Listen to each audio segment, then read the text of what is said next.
ವೀಕ್ಷಕರೇ ನಮಸ್ಕಾರ. Public voice ಚಾನೆಲ್ಗೆ ಸ್ವಾಗತ. ನಾನು ನಿಮ್ಮ ಪ್ರೀತಿಯ ಪ್ರಭುದೇವ್. ಬಹುಶಃ ಇದೇ ತಿಂಗಳು 18ರಂದು ನಡೆಯಲಿರುವ ಲೋಕಸಭಾ ಚುನಾವಣೆ ಕೊಡಗಿನಲ್ಲಿ ಕಾವೇರುತ್ತಿದೆ, ರಾಜ್ಯಾದ್ಯಂತ ಕಾವೇರುತ್ತಿದೆ. 28 ಕ್ಷೇತ್ರಗಳಿಗೆ ಘಟಾನುಘಟಿಗಳು ಸ್ಪರ್ಧೆ ಮಾಡಿದ್ದಾರೆ. ಕೆಲವು ಕಡೆ ಮೈತ್ರಿ ಅಭ್ಯರ್ಥಿಗಳಿದ್ರೆ, ಮತ್ತೊಂದೆಡೆ ಬಿಜೆಪಿ ಹಾಗೂ ವಿವಿಧ ಪಕ್ಷಗಳು ಸ್ಪರ್ಧೆ ಮಾಡ್ತಿದೆ. ಇದರ ನಡುವೆ ಆನೆ ಮಾನವ ಸಂಘರ್ಷ ಕೊಡಗಿನಲ್ಲಿ. ವೀಕ್ಷಕರೇ, ಬಹುಶಃ ಯಾಕೆ ಕಾಡಾನೆಗಳು ಊರಿಗೆ ಬರ್ತಿದೆ ಅಂದ್ರೆ ಕಾಡೇ ಇಲ್ಲ, ಕಾಡೆಲ್ಲ ನಾಡಾಗಿದೆ. ನಾಡಾಗಿದ ಮೇಲೆ ಕಾಡಾನೆಗಳು ಪ್ರಾಣಿಗಳು ಇನ್ನೇನ್ ಮಾಡ್ತದೆ, ಊರಿಗೆ ಬರ್ಲೇಬೇಕಲ್ಲ ವೀಕ್ಷಕರೇ. ಬಹುಶಃ ಬಹಳಷ್ಟು ಚಿಂತಾಜನಕ ಸ್ಥಿತಿ ಆಗಿದೆ ಇವತ್ತು. ಕಾಡು ಪ್ರಾಣಿಗಳಿಗೆ ಕುಡಿಯಕ್ಕೆ ನೀರಿಲ್ಲ, ತಿನ್ನಕ್ಕೆ ಆಹಾರ ಇಲ್ಲ, ಕಾಡೆಲ್ಲ ಬೋಳಾಗಿದೆ. ಬಹಳಷ್ಟು ದುಃಖಕರವಾದ ವಿಷಯನ ನಿಮ್ಮ ಮುಂದೆ ತರ್ತಾ ಇದ್ದೀನಿ ವೀಕ್ಷಕರೇ.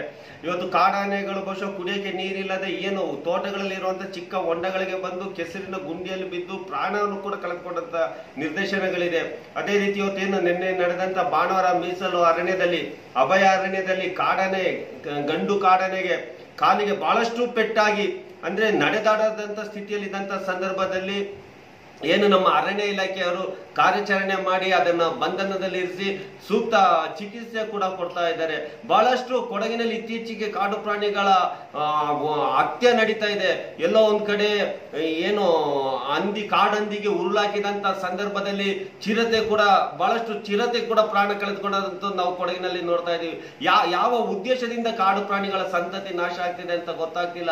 ಇನ್ನು ಮುಂದಾದ್ರೂ ಕೂಡ ಏನು ಇದಕ್ಕೆ ಸಂಬಂಧಪಟ್ಟ ಅಧಿಕಾರಿಗಳು ಸ್ವಲ್ಪ ಕುಂಭಕರ್ಣ ನಿದ್ರೆಯಿಂದ ಎದ್ದು ಬಂದು ಕಾಡಿನಲ್ಲಿ ಅಂದ್ರೆ ಅಭಯ ಅರಣ್ಯದಲ್ಲಿ ಕೆಲವು ಕೆರೆ ಹೊಂಡಗಳನ್ನ ತೋಡಿ ಕುಡಿಯೋ ನೀರಿನ ವ್ಯವಸ್ಥೆ ಮಾಡಬೇಕಾಗ್ತದೆ.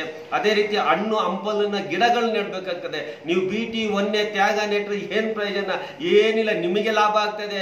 ಅದೇ ರೀತಿ ಎಲ್ಲ ಒಂದ್ ಕಡೆ ಕಾಡಿನ ಕಳ್ಳರಿಗೆ ಲಾಭ ಆಗ್ತದೆ ಹೊರತು ಯಾವುದೇ ಪ್ರಾಣಿಗಳಿಗೆ ಅನುಕೂಲ ಆಗೋದಿಲ್ಲ. ವೀಕ್ಷಕರ, ದಯವಿಟ್ಟು ಹಣ್ಣು ಹಂಪಲುಗಳ ಗಿಡಗಳನ್ನು ನೆಡಿ, ಕುಡಿಯೋ ನೀರಿನ ಗಿಡ ನೆಡಿ, ಕುಡಿಯೋ ನೀರಿನ ಹೊಂಡಗಳನ್ನ ತೋಡಿ. ಬಹುಶಃ ಇವತ್ತು ನೋಡಿ ಬಿರು ಬಿಸಿಲು, ಎಲ್ಲಿ ಕುಡಿಯೋಕೆ ಮನುಷ್ಯನೇ ಕೂಡ ನೀರಿಗಾಗಿ ಆತೋರಿತಿದ್ದ. ನೀನ್ ಕಾಡು ಪ್ರಾಣಿಗಳು ಏನ್ ಮಾಡ್ತದೆ ಅಲ್ವಾ? ಮನುಷ್ಯ ಆದ್ರೆ ಬಾಯ್ ಬಿಟ್ಟು ಕೇಳ್ತಾನೆ, ಕಾಡು ಪ್ರಾಣಿಗಳಿಗೆ ಕೇಳಕ್ಕಾಗ್ತದ ವೀಕ್ಷಕರ? ಬಹಳಷ್ಟು ನೋವುಗಳಾಗ್ತಿದೆ. ಎಲ್ಲೋ ಒಂದ್ ಕಡೆ ಅಭಯ ಅರಣ್ಯದಲ್ಲಿ ಕಿಡಿಗೇಡಿಗಳಿಂದ ಬೆಂಕಿಗೆ ಆಹುತಿಯಾಗಿ ಬಹಳಷ್ಟು ಪ್ರಾಣಿಗಳು ಕೂಡ ಸಾವನ್ನಪ್ಪಿದೆ. ಈ ರೀತಿ ಎಲ್ಲ ಆಗ್ಬಾರ್ದು. ಕಾಡಿದ್ರೆ ನಾವಿರ್ತೀವಿ, ನಾವಿದ್ರೆ ಜನ ಇರ್ತೀವಿ. ಕಾಡಿಲ್ಲ ಅಂದ್ರೆ ಮಳೆ ಇಲ್ಲ, ಮಳೆ ಇಲ್ಲ ಅಂದ್ರೆ ಬೆಳೆ ಇಲ್ಲ. ಬೆಟ್ಟ ಗುಡ್ಡಗಳನ್ನ ಸರ್ವನಾಶ ಮಾಡ್ತಿದೀವಿ ಎಲ್ಲೋ ಗಣಿಗಾರಿಕೆಯಿಂದ.